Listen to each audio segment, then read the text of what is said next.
अब गाइस देखते हैं क्वेश्चन फिफ्थ। क्वेश्चन फिफ्थ क्या कह रहा है गाइस, कह रहा है in a circle of radius 21 centimetre.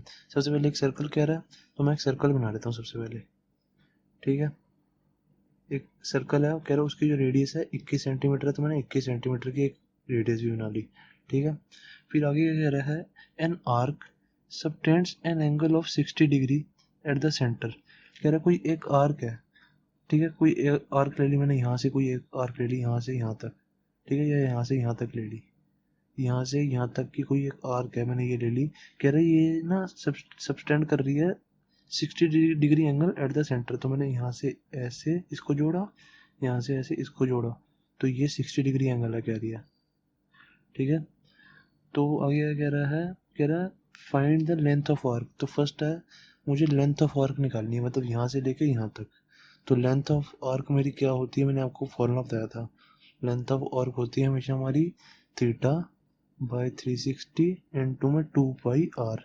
ठीक है, या मैंने जब आपको इंट्रोडक्शन कराई थी, ठीक है, एरिया रिलेटेड टू सर्कल्स की, ठीक है, उसमें मैंने आपको बताया था लेंथ ऑफ आर्क क्या होती है और उसका एरिया क्या होता है, एरिया ऑफ सेक्टर क्या होता है, उसका एरिया क्या होता है। ठीक है, सबसे पहले वो जरूर कर लेना गाइस।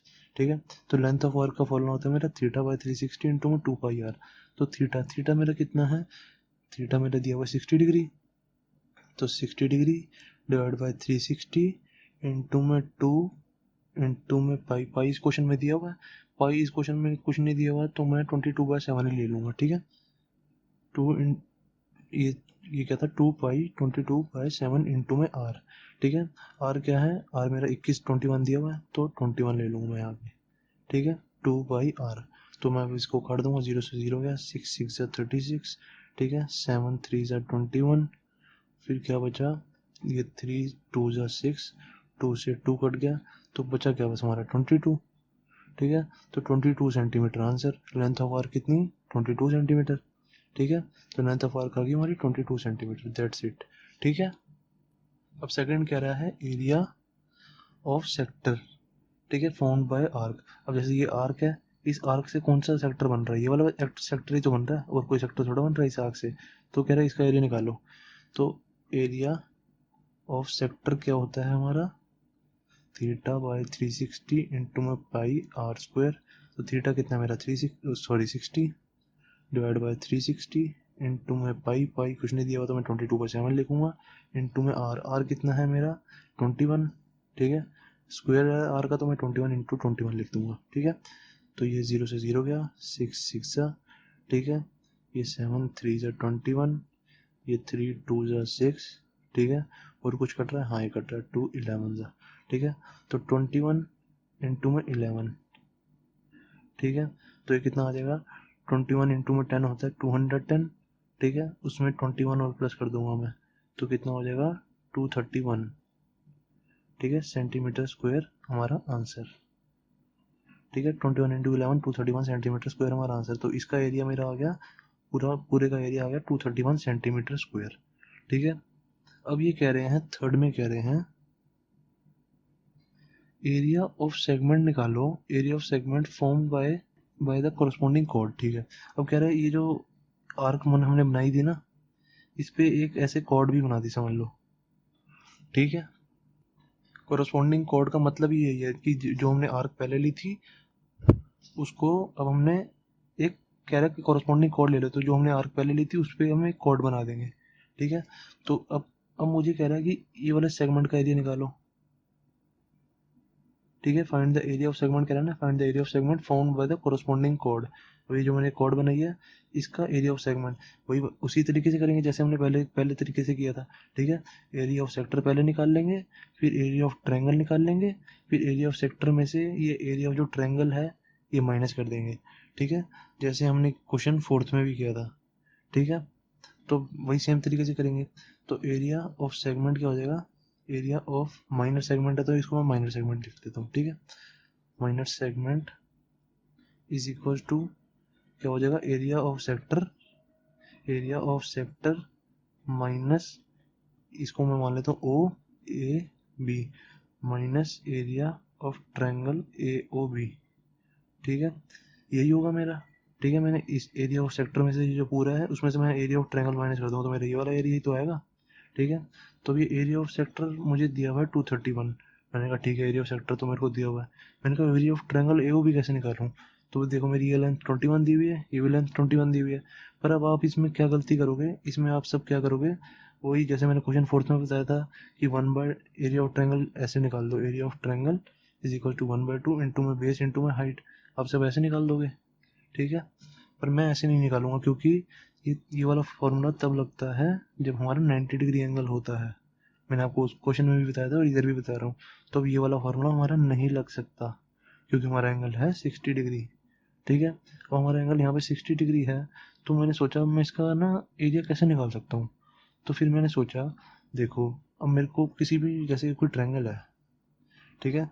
अगर ट्रायंगल की दो साइड इक्वल होती हैं तो उसके सामने वाले ये एंगल भी इक्वल होते हैं, ठीक है। हमने पढ़ा हुआ ये, जब भी दो साइड्स इक्वल होती हैं तो उसके सामने वाले एंगल भी इक्वल होते हैं, ठीक है। अगर आपको नहीं पता तो पता, याद कर लो, ठीक है। जब भी दो साइड इक्वल होती हैं तो उसके सामने वाले एंगल्स इक्वल होते हैं, ठीक है। इस वाली साइड के सामने वाला ये वाला एंगल, इस वाली साइड के सामने वाला ये वाला एंगल, ठीक है। तो ये दोनों इक्वल होंगे एंगल, ठीक है। अब ऐसे ही देखो, ये साइड 21 है, ये साइड भी 21 है, तो ये वाला एंगल और ये वाला एंगल इक्वल नहीं होंगे? बिल्कुल होंगे। तो एंगल 1 और ये एंगल 2, तो यहाँ हम लिखेंगे in triangle A O B angle 1 is equal to angle 2, ठीक है। Angle 1 is equal to angle 2, इसका रीजन क्या लिखेंगे, angles opposite to equal sides are equal, angles opposite to equal sides are equal, ठीक है। तो अब देखो मेरा ये वाला एंगल इसके इक्वल है, तो फिर मैंने सोचा देखो पूरे ट्रायंगल का सम मेरा कितना होता है 360 डिग्री, ओ सॉरी 180 डिग्री। एंगल के जो भी ट्रायंगल होता है उसके तीनों एंगल का सम 180 डिग्री होता है, एंगल सम प्रॉपर्टी हमने पढ़ी हुई है, ठीक है। तो जैसे कोई मेरा ये एंगल है, एंगल 60 प्लस ये, इसको 60 डिग्री लिख देता हूँ, ठीक है। 60 degree plus angle 1 plus angle 2 is equal to 180 degree होगा हमारा, ठीक है। एंगल सम प्रॉपर्टी से, एंगल सम प्रॉपर्टी, ठीक है। तो एंगल 1 प्लस एंगल 2 मेरा ये क्या हो जाएगा, एंगल 1 और एंगल 2 तो मेरे इक्वल है, तो मैं इनकी जगह एक ही लिख देता हूँ, एंगल 1 प्लस एंगल 1, एंगल 2 की जगह एंगल 1 ही लिख देता हूँ। 60 डिग्री प्लस यहाँ पे लिख दिया 180 डिग्री, ठीक है।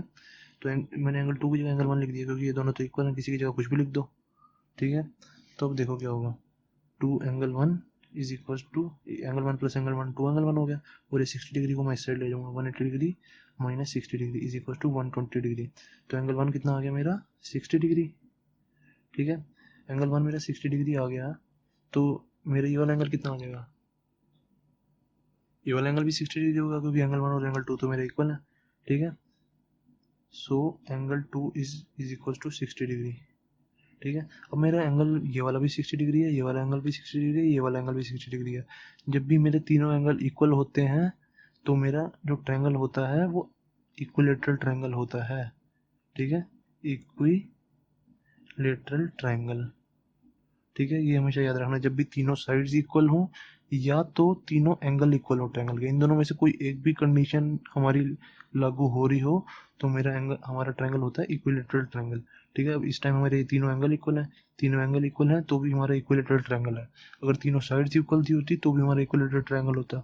अब मैंने कहा कि ये मेरा इक्विलेटरल ट्रायंगल है, ठीक है। मेरे को इतना तो पता लग गया इक्विलेटरल ट्रायंगल है। ये सब मैं गाइस इसलिए कर रहा हूँ क्योंकि मुझे एरिया ऑफ ट्रायंगल निकालना है, ठीक है। क्योंकि मेरे पास एरिया ऑफ सेक्टर तो है, ये मैंने निकाला हुआ है। तो मेरा एरिया ऑफ ट्रायंगल किसी तरह आ जाए तो मेरा काम बन जाएगा।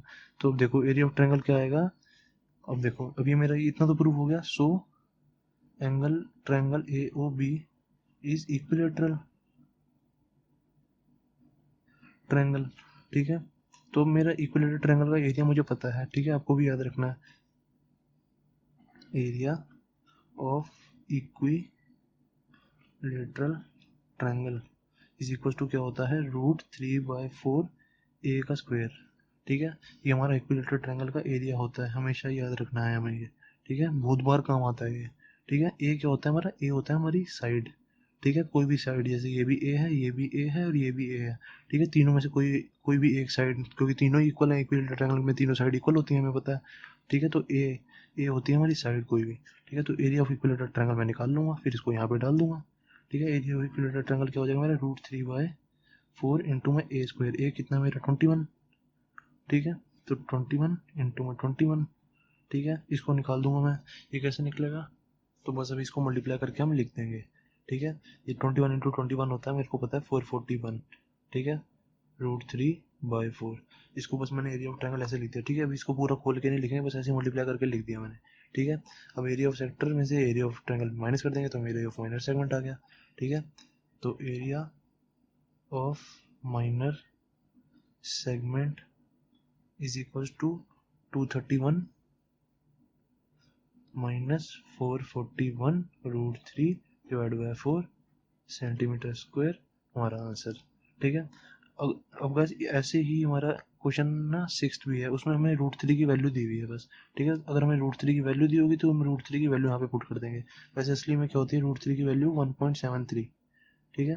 पर कई बार हमें क्वेश्चन में नहीं दी होती तो हम नहीं पुट करेंगे। अगर √3 की वैल्यू हमें क्वेश्चन में दी हुई है तो हम यहाँ पे √3 की वैल्यू डाल के फिर एलसीएम लेके आंसर निकाल देंगे, ठीक है। अब इसमें हमें √3 की वैल्यू नहीं दी हुई तो हमारा बस यही आंसर है, ठीक है।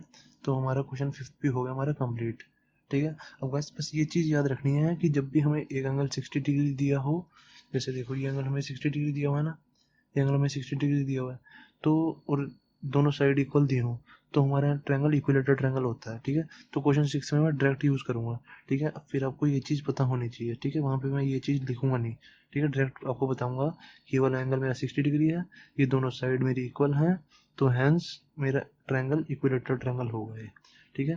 पर आपको क्वेश्चन में लिखनी है, ठीक है। आपको क्वेश्चन में यहाँ तक क्वेश्चन में ये पूरा लिखना है, बस मैं वहाँ पे आपको बताऊंगा नहीं, क्योंकि मैंने यहाँ पे अपनी पूरी एनर्जी लगाई है आपको ये समझाने में कि इक्विलेटरल ट्रायंगल कैसे होता है, ठीक है। अब हर क्वेश्चन में आएगा तो मैं बार बार थोड़ा ही समझाऊंगा, ठीक है ना, बड़े सारे क्वेश्चंस में आएगा ये, ठीक है। तो बस मैं फिर मैं डायरेक्ट बताया करूँगा, क्योंकि देखो मेरी ये दोनों साइड इक्वल हैं और एक एंगल 60 डिग्री दिया हुआ है। जब दो साइड इक्वल होती हैं तो ये वाला एंगल इक्वल होता है, तो ये वाला एंगल भी 60 डिग्री आ जाएगा, ठीक है। जैसे ये आया है हमारा angle 1 is equal to angle 2 और ये angle 1 is equal to angle 2 60 degree आया दोनों, ठीक है। तो हैंस ये इक्विलेटरल ट्रायंगल है, बस हमें ये याद रखना है, ठीक है। जब मैं दोबारा बता रहा हूँ एक बार कि हमें क्या याद रखना है, एक एंगल 60 डिग्री दिया हो जब और दोनों साइड इक्वल दी हो, ठीक है, दोनों साइड इक्वल दी हो तो हमारा ट्रायंगल इक्विलेटरल ट्रायंगल होगा, ठीक है। आगे जाके हमें बस ये याद रखना है, ठीक है।